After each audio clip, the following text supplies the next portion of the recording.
Nação flamenguista, o Flamengo vencendo o Corinthians aí de 2-1 de virada, né? Se mantendo na ponta da competição, se mantendo ainda na liderança do Campeonato Brasileiro, já abrindo uma certa folga aí para o segundo colocado, 4 pontos de diferença, e com jogo a menos, né, que é o Cruzeiro, e ainda vai enfrentar o Cruzeiro nessa quinta-feira, podendo aí já abrir mais vantagem. Claro, o objetivo não é nem abrir do Cruzeiro, sim do Palmeiras, né? A mídia de todo o Brasil discutindo esse jogo do Flamengo, quando o Flamengo não fez um primeiro tempo bom, mas o segundo amassou o Corinthians, né?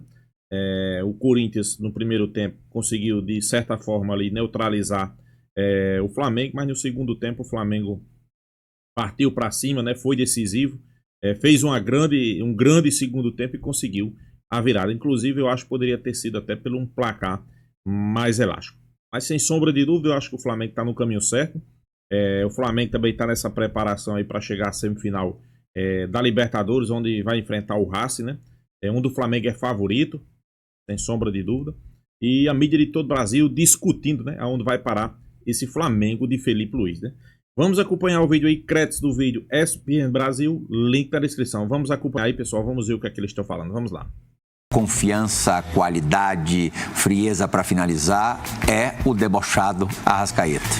Ontem bateu a sua marca de gols de 2019, né? Chegou ao 19º gol, mais 13 assistências no ano, números super expressivos. Fez o gol do empate, talvez até o gol mais importante. O gol da vitória foi do Luiz Araújo, mas se não tem um empate, o jogo poderia continuar ruim para o Flamengo. E o Arrascaeta de novo, né, Fabinho? Fazendo muita diferença. Ele é muito ter decisivo. Peças que fazem a diferença, este é um cara que faz. Ele é muito decisivo, Plirra. Eu não sei se vocês têm a mesma leitura que eu. Achei que ontem ele não fez um jogo bom. Ele estava fazendo um jogo muito abaixo do Arrascaeta que a gente está acostumado. Mas é esse novo Arrascaeta que nós já falamos em outras vezes. É um cara que fica mais perto do gol, que vai para a bola decisiva, é uma assistência mais curta, é o da finalização. E isso ele te entrega. Os números da temporada dele mostram isso, né? Tanto que o Felipe repete e dificilmente tira ele do time. Porque ele sabe que a qualquer momento o Arrascaeta pode definir. Ele teve 2 bolas ontem, uma no primeiro tempo com o pé esquerdo que ele chuta por cima e essa outra também com o pé esquerdo que ele acabou colocando o Flamengo de volta para o jogo. Realmente vive um momento muito especial na temporada e acho que foi o Luiz até que comentou durante que foi o Santi, né? Que falou que pode ser o bola de ouro até o momento do Campeonato Brasileiro e eu concordo com ele. Até o momento é o grande craque da competição. Decisivo. Nesse momento ele lidera a nossa bola de ouro. Tudo vai depender se o Palmeiras ganhar o título, né? Aí tem mas o Palmeiras até aqui não tem o Tigrinho. O Tigrinho que tá fazendo gol agora, não sei o que, e começa já a mudar o curso do... Sabia que o Palmeiras, nesse momento, não tem representantes na seleção do Bola de Prata? Ao contrário do que ocorreu nos últimos anos em que o Palmeiras estava ali sempre nas cabeças e muitas vezes levantando o troféu, um monte de jogador na seleção, nesse momento não tem, o que é a prova, a gente vai falar daqui a pouquinho no Palmeiras, que é um time extremamente coletivo. Quem também concorre para destaque do campeonato é o Caio Jorge, né? Atacante do Cruzeiro. A gente não sabe como é que vão ser as próximas rodadas do Cruzeiro, porque claro que o coletivo também, sim, qualquer prêmio de futebol acaba afetando na análise individual. Carrascal, que foi muito bem ontem, né, Capitão? Foi bem também, Plínio. Assim, teve uma combinação, principalmente no segundo tempo, né, com o Arrascaeta e com outros jogadores também, né, ele participa do gol do Luiz Araújo. É um jogador que, enfim, está conseguindo entrar num ritmo de Flamengo, né? Tem muita qualidade, percebe-se isso. Eu acho que ele dá sinais de... Ele desliga em alguns momentos em alguns jogos e ele aparece em outros momentos. Qualidade técnica ele tem muito. Eu acho que é mais essa adaptação a esse conjunto do Flamengo, né? Tem jogadores do lado que ajudam, favorecem demais também ao jogo dele, porque é um cara de passe curto, né, de achar companheiros, e o Flamengo tem jogadores que te entregam isso também, movimentações para você achar um bom passe. Então ele foi bem ontem. No primeiro tempo eu achei ele um pouco como o Flamengo como um todo. Ele, né, um pouco mais desligado, mas no segundo tempo ele entrou num ritmo e foi importante também para a construção dessa vitória. E numa posição diferente. diferente, né? Porque ele tá acostumado a fazer a função do Arrascaeta. Então você acaba se desgastando menos. Sim. E do lado do campo você tem que correr mais, você se desgasta mais. Tanto que no final do jogo ele acaba até cansando um pouco mais, né? Mas é um jogador que vai entregar muito para esse Flamengo. Voltando a falar rapidinho aqui do Arrascaeta, que é a enquete do momento no nosso YouTube, o YouTube da ESPN Brasil, para 81% dos nossos fãs de esporte, imagino que maioria esmagadora rubro-negra, o Arrascaeta é o craque do brasileiro, o grande craque do Brasileirão até aqui. Bom, só falamos do lado bom do trabalho do Felipe Luiz, que neste meio de semana completa, e isso é quase que título, né, Capita, no Flamengo, você conhece bem, 1 ano de Mengão. Amanhã, terça-feira, eu tinha ouvido quinta. Bom, então o Joãozinho tá me falando que já amanhã o Felipe Luiz completa 1 ano dirigindo o time profissional do Flamengo. Antes havia dirigido o 17 e o 20, um trabalho brilhante, já com conquistas, tudo para pelo menos mais um título em 2025. Mas vamos tentar achar algum problema nesse time. Vem cá. Vocês acham mesmo que jogo fora de casa você não precisa de um volantezinho? Pelo menos um, não estou falando 5 brucutu, mas ontem o Flamengo jogou sem nenhum camisa 5, fora de casa. Tem mais vantagem ou desvantagem nisso, Fabuloso? Desvantagem, até porque ontem o De La Cruz e o Espanhol tiveram muita dificuldade. Saúl. O Corinthians dominou o meio de uma maneira que o Flamengo não conseguia passar do meio de campo. E sem um volante brucutuzão que marca, que chega, que cobre o zagueiro, tem dificuldade. Tem muita dificuldade. Sempre tem. Apesar, não é só porque tem qualidade que pode se jogar. Apesar que o meu time de São Paulo é qualidade, né? Que eu falei lá. O bailarino. E esse time faz... Tô começando a achar que o time é melhor que o que tá jogando. Pois é. Esse time tá fazendo falta que eu marquei. Porque o time dos guerreiros cansaram. Falando de Flamengo, o Corinthians ontem dominou o meio de uma tal maneira que pressionou em cima. O Corinthians não deixou o Flamengo jogar. O Arrascaeta some sem uma ajuda defensiva, não pegou na bola o primeiro tempo, depois começaram a mudar as peças. Acho que o Felipe entende o jogo, muda de posição, melhorou, mas... Tem fartura no banco, né? É que nenhum time do Brasil... Porque assim, o Jorginho e Saúl tá lindo. Não, sim. Mas vem cá, Pulgar, quando ele tiver à disposição, não pode sobrar, por exemplo, pro De La Cruz, aí você ter Pulgar, Jorginho e Saúl? Não, acho que já vai sobrar pro De La Cruz. É que essa equipe do Flamengo, ela foi feita para jogar, ela não foi feita para marcar. Então, independentemente de quem seja o 5, 8, 10, ela não fica confortável em tendo que correr atrás do adversário. E o que eu acho que mais surpreendeu o Flamengo ontem, porque o desenho da escalação, quando sai a escalação, você imagina que o Corinthians vai vir com os 4 homens de meio e o Bidão como 10. Mas não jogou dessa forma. O Ranieri fez praticamente um terceiro zagueiro e aí que o Flamengo demorou para encaixar. Os laterais ficaram com muita liberdade para jogar. O Bidon tecnicamente estava muito bem no jogo e o Flamengo não conseguia encaixar. Tentava fazer uma marcação-pressão e o Corinthians conseguia sair dessa marcação-pressão. Então acho que o grande problema não foi no 5, no 8. Depois que encaixou e começou a ficar com a bola, conseguiu ficar com a bola mesmo com o De La Cruz ou com o Saúl. Depois o Jorginho foi entrando a segunda metade do segundo tempo. É que é uma equipe feita para ficar com a bola. E quando não fica com a bola, realmente ela tem muito mais dificuldade. Vai ver o Flamengo muito mais jogando com caras mais leves no meio-campo do que com um cara mais marcador.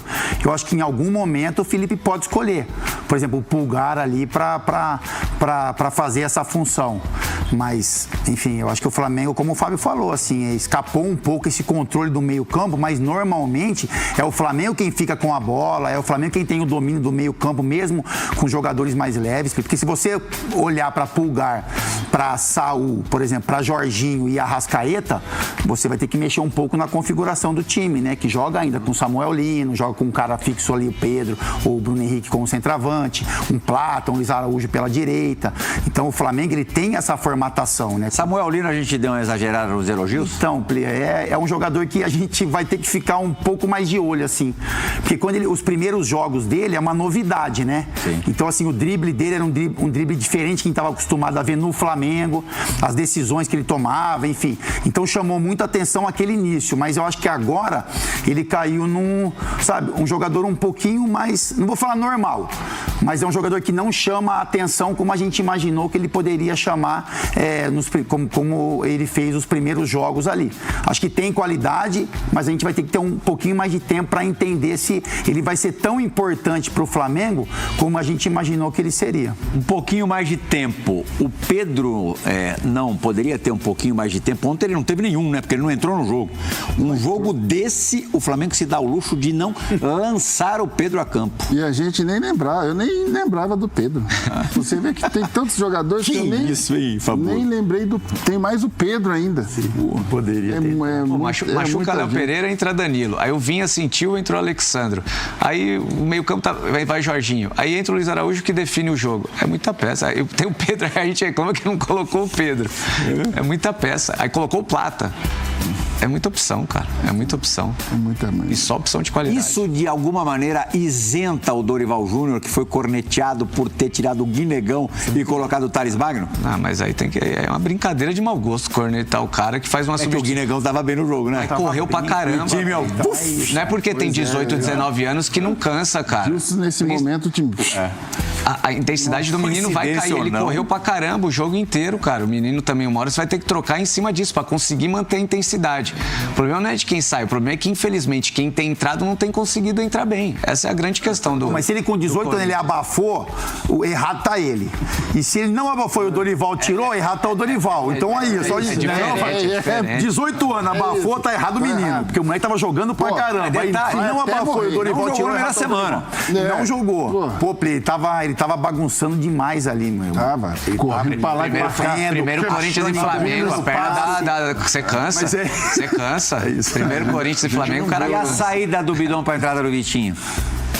Então, ali já era um desenho diferente, né? O Bidon também ele tem essa característica de cansar no segundo tempo e fica um meio-campo que depois que você perde a posse de bola, no finalzinho do primeiro tempo já o Flamengo começou a ter posse de bola, aí você começa a correr atrás, Plirra, não tem como você não cansar. Aí Guinegão começou a correr mais, Bidon começou a correr mais, Martínez, Maicon, aí é natural, os caras ficam com a bola e desgasta, você tem que fazer substituições para tentar manter o nível, né? Principalmente da intensidade do time. Eu acho que é natural, toda equipe faz as 5 substituições. O problema é esse, que quem tem entrado não tem conseguido entrar bem. Vocês sabem quem é Bruno Rafael Pires? Bruno Rafael Pires. Sabem? Assistente número 1, o Bandeira, que não viu a bola bater no pé do Plata, seria lateral para o Flamengo, para o Corinthians, acabou sendo para o Flamengo e a partir deste lateral rapidamente batido, aí esperteza do Plata, rapidez de raciocínio, saiu o gol da vitória do Mengão. Vocês acham que cabe reclamação ou a bobeada depois de não ver a batida do lateral rápida não pode deixar de ser responsabilizado? Na minha opinião, ali mostra quem tava mais ligado no jogo. Simples assim. Isso é uma decisão. Eu acho que... O resto é choro? O resto é choro. O resto é choro, porque dá dúvida se bateu ou se não bateu, mas na dúvida o jogador do Flamengo pegou e jogou. Então mostra que o lateral do Flamengo estava mais atento do que os centrais. E o Bandeira dá, né? O Bandeira dá pro Flamengo, isso também facilita a ação do Plata. Foi o Plata que... Foi o Plata. Foi o Plata, né? Então, o Dorival reclama depois da entrevista, estava explicando que a Bandeira levantou, mas isso foi fração de segundo. Não é fácil no campo ali, você definir de quem era a bola. A gente olhou né, durante o dia várias imagens e aí dá-se a entender, né, por essas imagens, que era lateral pro Corinthians.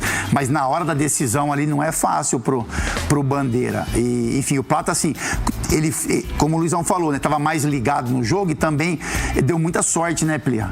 Porque agora tem essa questão da bola, né, que ela fica posicionada. 20 bolas. Então, assim, se a bola tivesse 2 metros para trás ou 2 metros para frente, eu acho que ele não seria tão rápido. Então, assim, quer dizer, ele já entendeu que poderia ser o lateral pro Flamengo. A bola tá no pé dele. Então, é uma série de fatores que... Pegou o Corinthians desorganizado. Tava só com os 4 zagueiros, o lateral teve que fechar. Como se a bola não tivesse como se fosse um contra-ataque, né? E a finalização do Luiz Araújo é muito difícil pegar aquela bola de pé esquerdo assim, ó, golaço, cara. Nossa, ele entrou, e ele no jogo da Libertadores, ele entrou mal, né, meu?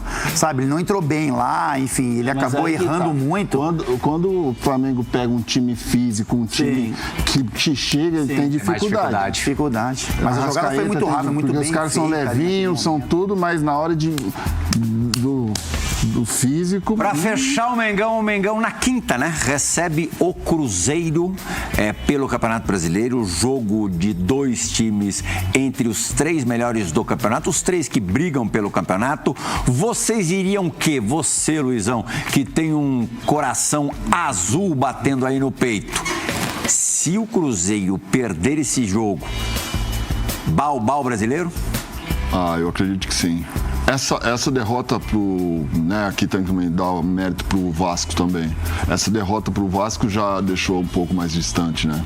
Então, uma próxima derrota aí o pessoal vai brigar por Libertadores. Porque o Palmeiras, como tem jogos a menos, ainda tá super na briga, e como tem um elenco também muito farto, pelo jeito vai brigar cabeça a cabeça até o final com o Flamengo. Mas o Cruzeiro aqui não pode bobear para não desgarrar, né? E esse jogo é dificílimo contra o Flamengo na quinta.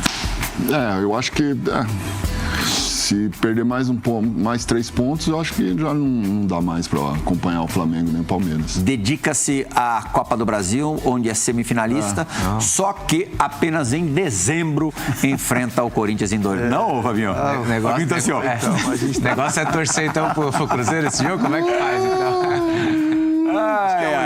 Final de campeonato. As 2 polêmicas maiores da rodada, 2 assuntos mais quentes e mais divertidos aqui pra gente discutir, pra gente debater também. Um já foi bastante explosivo. Ela fica muito pelo entender o ambiente, o contexto como um todo, sabe? Assim, a maneira como o torcedor do Corinthians olha pro jogo, o adversário que você está enfrentando, o tempo que o Yuri estava sem fazer gols, a qualidade do goleiro adversário. Então, sabe, assim, é um descolamento da realidade, a gente fala um pouco assim, se você entender e olhar de fora o contexto geral da cobrança, assim, o momento que ele escolheu, a importância para o Corinthians abrir o resultado logo cedo, né, com menos de 15 minutos.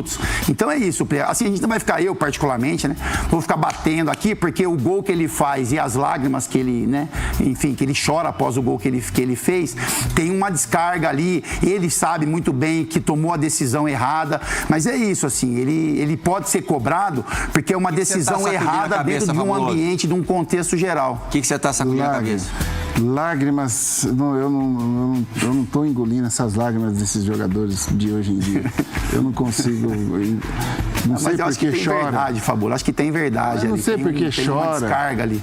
Tudo bem, mas por que chorou? Chorou de emoção que fez o gol ou chorou de tristeza que perdeu o pênalti? Acho que de alívio. Eu acho que é de alívio. É isso, assim. Alívio. É uma chance, né? Não, e em cima disso que a gente estava até comentando um pouco antes do programa, a cavadinha, ela vem com uma série de coisas junto, né? Vem com a irresponsabilidade, a gente vê com o cara que não se liga o que está acontecendo durante a semana, da grandeza do jogo, da vaidade, do querer aparecer, e tudo isso foge do que o Yuri é. Então, por isso que a gente fica mais assustado, né? Porque isso não é nem um pouco do que o Yuri é. O comprometimento que ele tem, a liderança que ele tem dentro desse elenco, ele sabe o que representa um jogo nesse momento, sendo que na sexta-feira já receberam a visita do torcedor, o jejum de gols. Então, por isso que assusta ainda mais essa decisão. Não só a decisão equivocada, como a execução também, que foi muito ruim, né? Foi a visita de várias organizadas na sexta-feira, não foi só a Gaviões da Fiel, não. O que aconteceu? Um tilt, na tua opinião? Eu cheguei a falar com o próprio Yuri depois do jogo, né? Óbvio que ele tá envergonhado, ele tá com... Você abriu, que hora você falou com o Yuri? Decepcionado. Eu já iria mandar uma mensagem, mas é sempre ruim mandar mensagem você depois do jogo. Segunda-feira. Ainda mais, depois que o cara sabe disso, né? Que tá todo mundo batendo, ainda mais uma decisão justamente, tá apanhando justamente ele, e ele sabe disso, e ele, cara, sabe que foi uma decisão equivocada, ele disse que treinou esse tipo de cobrança, mas realmente a execução foi muito ruim, né? E é uma responsabilidade que você acaba assumindo desnecessária, assim, sabe?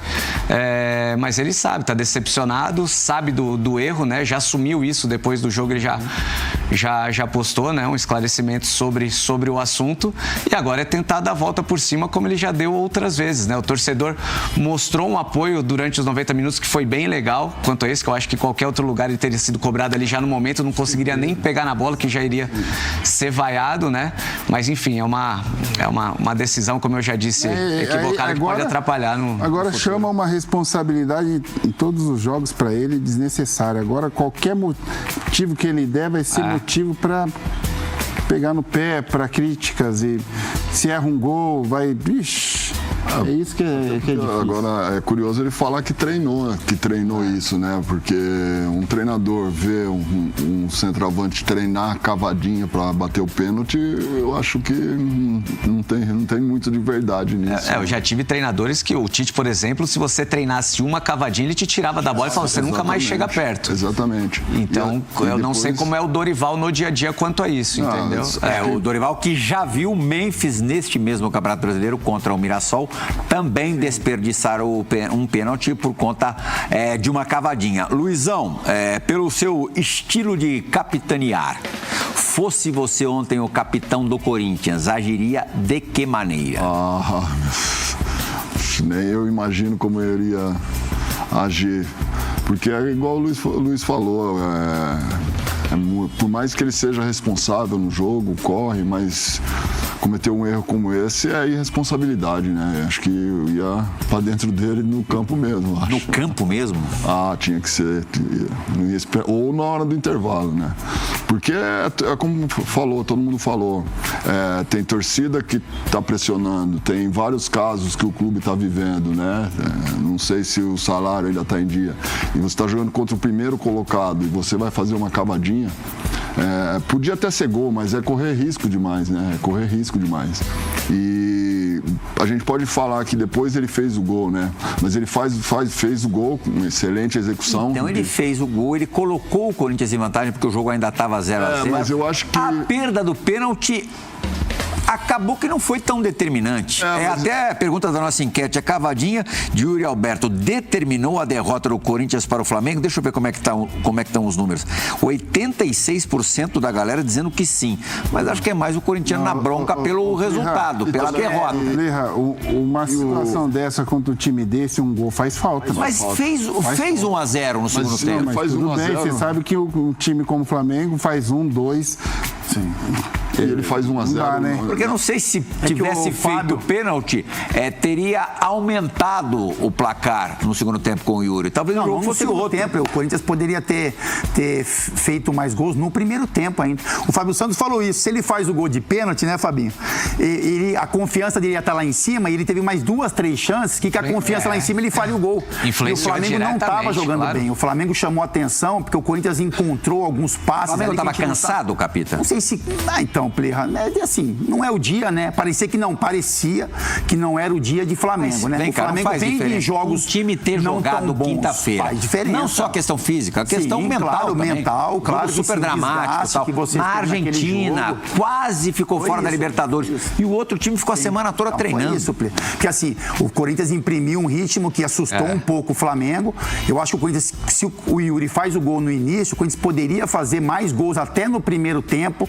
E após até, porque assim, quando você cava o pênalti ali, a gente percebe, o jogador do Flamengo mesmo se incomoda com isso, né, sabe? O cara fica, filha, aqui não, cara, tipo assim, sabe? E isso também traz uma mobilização pros jogadores. Então, eu acho que... Aqui não, foi o que disse o Rossi. Isso, acho que eu faria isso. O Rossi pegou o pênalti do De La Cruz, quando ele e Rossi estavam no Lanús e o De La Cruz no River Plate, igualzinho. Eu vou te falar que nem o Luizão, lógico que a gente foi capitão dos times. Você ia pra dentro também. Então, eu acho que eu não ia pra dentro. Eu ia falar, eu ia pensar assim, pelo amor de Deus, Yuri. Mas tudo bem, vai ter um no mesmo barco, e o Ranieri falou isso. Cara, a gente precisa de você, então, enfim, esquece isso aí e vai ter uma outra chance. Mas eu ia ficar puto se eu tivesse ao contrário, sabe? Jogador do Flamengo. Falar, filha, aqui não, cara, sabe? Agora a gente, vai pra cima de você. Isso mexe um pouco também com o adversário. Eu acho que a questão do torcedor na enquete, eu acho que é muito em cima disso. O Corinthians fazer o gol de pênalti da maneira como estava jogando jogando com 15 minutos, dá a sensação de que o Corinthians poderia construir um resultado maior no primeiro tempo. E aí não daria chance para o Flamengo ter a força que teve para virar o placar. Ô, Pli, eu achei que o Flamengo estava numa rotação mais baixa assim, muito pelo que aconteceu na quinta-feira. E junto a isso, o Corinthians fez um excelente começo de jogo. Tecnicamente estava muito bem assim no domínio, no passe, nas decisões, nos movimentos. Sem garra e meio, mas o Bidon já é o segundo jogo que ele evoluiu bem contra o Sport, ele já tinha feito um bom jogo. O Bidu muito bem pelo lado esquerdo também. Então o Corinthians tinha feito um começo de jogo muito interessante. E se você faz o gol de pênalti ali, as outras chances que ele teve, eu não tenho dúvida que a questão do pênalti em si influenciou no erro dele de decisão. Porque os movimentos ele conseguiu fazer. Para receber a bola, os movimentos dele foram perfeitos. Tanto numa que ele erra com o pé direito, em 2 movimentos que ele finaliza com o pé esquerdo, você já vê que o segundo movimento já é um domínio mais equivocado, um tapa que você já vê de cara que já tá sem confiança. Então não só de perder o pênalti, mas por você, da maneira como perdeu, já influenciou em outros 2, 3 lances que poderia ter feito uma vantagem que faz muita diferença com um time como o Flamengo, né? Não é em tom de crítica, mas também no gol que ele faz, eu acho que é mais falha também do Léo Ortiz do que o mérito do Yuri. O mérito é do chute, mas não do drible. Do bote. Acho que o Léo Ortiz meia-lua poderia ter aguentado para chegar uma cobertura e tal. Isso é um mal do zagueiro muito técnico? Isso é mal de zagueiro que não tá tem que entender melhor. É mal de zagueiro que tem que entender melhor a função, né? Não pode dar se você tá um contra um, não pode dar um bote daquele, né? Ou vai com o pé direito, ou vai esperando para chegar a sobra. É impressionante o entendimento do Yuri Alberto, cara. Os desmarques dele. Isso chama atenção mesmo. Sempre nas costas, sempre que ele faz, a movimentação. Tava rápido inteiro, sempre na bola. E aí, com várias oportunidades, ele com a oportunidade de ter feito 2, 3 gols assim, nossa, cara a cara com o goleiro. O pecado dele é a finalização. Se você pudesse dar uma dica, dica de ouro, Luiz Fabiano, um dos maiores atacantes da história do futebol brasileiro. Mas ele me surpreende fazendo um gol com o pé esquerdo, batendo firme, bem cruzado. Mas é fechar o olho e varada, não é esse o jogo dele? Ele não é um cara que tira do goleiro. Isso sim. E cava. Tanto é que quer dizer, cavou no com o pé direito ele ficou em cima do goleiro. E o goleiro fora do gol, adiantado. Dá uma tranquilidade, cavadinha por cima, mas aí também eu quero demais, né? O lado nação flamenguista, a mídia de todo o Brasil discutindo essa atuação que o Flamengo teve aí contra o Corinthians, né? Sem sombra de dúvida, foi um resultado importantíssimo. Foi um resultado onde o Flamengo correu atrás do resultado. Principalmente porque saiu atrás do placar, né? O Flamengo no primeiro tempo estava irreconhecível. Eu não sei se foi o esquema tático adotado pelo Corinthians, né? Por Dorival, onde o Flamengo se perdeu. Ou se foi as duas coisas, né? Se foi justamente isso e também as mudanças que o Flamengo fez no decorrer do jogo, né? Não no decorrer do jogo, mas durante o jogo, né? Quando o Flamengo já primeiro iniciou-se ali com 6 reservas, né? Isso aí já diz tudo, né? Também teve a questão da parte física, quando o Flamengo viajou para a Argentina, teve um jogo desgastante contra o Estudiantes, isso aí contou também, sem sombra de dúvida. O Corinthians não jogou, né? Durante a semana, se preservou.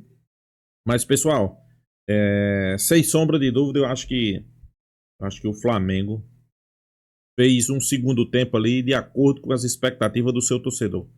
Fez parte da mídia dizendo aí que a bola era do Corinthians, na lateral. Não vi ninguém discutindo se foi pênalti ou não. Não vi ninguém falando se foi pênalti ou não. Aquele pênalti em cima do jogador do Corinthians, né?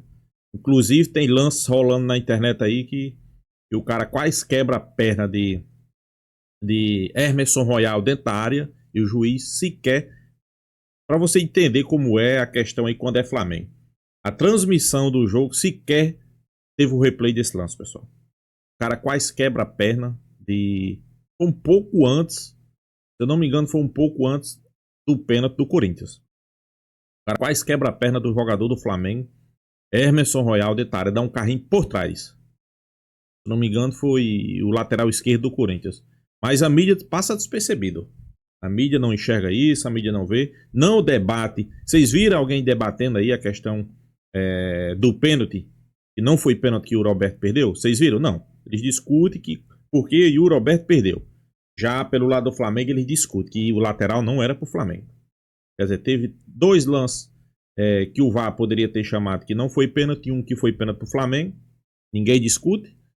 E um lance que a imagem não é conclusiva, não dá para você afirmar que foi lateral para o Flamengo, que não foi lateral para o Flamengo. Mas eles não discutem, eles acham que foi lateral para o Corinthians. É assim mesmo, pessoal. É assim mesmo, né? A gente espera que o Flamengo vai ter esse jogo importante contra o Cruzeiro na quinta-feira. É um jogo onde o Flamengo quer se manter na ponta. É um jogo onde o Flamengo, se vencer esse jogo aí, vai complicar cada vez mais, tanto para o Palmeiras quanto para o Cruzeiro, né? Pessoal, desde o início da competição, acho que todo mundo sabe que o Cruzeiro, podemos dizer que está ali de intruso. O Cruzeiro não tem time para brigar por título, pessoal. A verdade é essa. Às vezes o torcedor cruzeirense fica até com raiva quando a gente fala isso. Mas é uma verdade. O Cruzeiro não tem time para brigar por título. O Cruzeiro é aquele time que consegue até fazer bons jogos, né, contra os times grandes. Palmeiras, Flamengo, Internacional, Grêmio, esses times grandes. Mas quando pega um time ali de baixo da tabela, ele tem a proeza de perder pontos. Então isso aí diz tudo, né? E diz tudo a dificuldade que o Cruzeiro vai ter. E vai pegar um Flamengo aí embalado, né? Não sei se o Flamengo vai preservar alguns jogadores. O Flamengo já até preservou. Eu acho que talvez vai preservar a Arrascaeta, né? Acho que tem Carrascal jogando muita bola. Talvez tenha a volta de Jorginho, porque Jorginho foi preservado no último jogo contra o Corinthians. Só entrou no final do jogo contra o Corinthians, né? Então, eu acho que o Flamengo tem plenas condições de fazer um grande jogo na quinta e conseguir uma vitória. E eu afirmo novamente, se o Flamengo ganhar do Cruzeiro, pessoal, aí vai ser difícil. Vai ser difícil para Palmeiras, vai ser difícil para qualquer outra equipe. A verdade é essa, porque o Flamengo vai abrir pontos de vantagem ali, o Flamengo na ponta da tabela, com pontos de vantagem, numa determinada momento da competição. O Flamengo não é Botafogo, né, pessoal? O Flamengo não é Botafogo, né? Tomara que continue assim, né? A expectativa da gente é que o Flamengo chegue bem nas semifinal da Libertadores também, né? É o mínimo, né? Então é isso. Deixa a sua opinião, se inscreva aí no canal Mengão Malvadão e até a próxima, pessoal.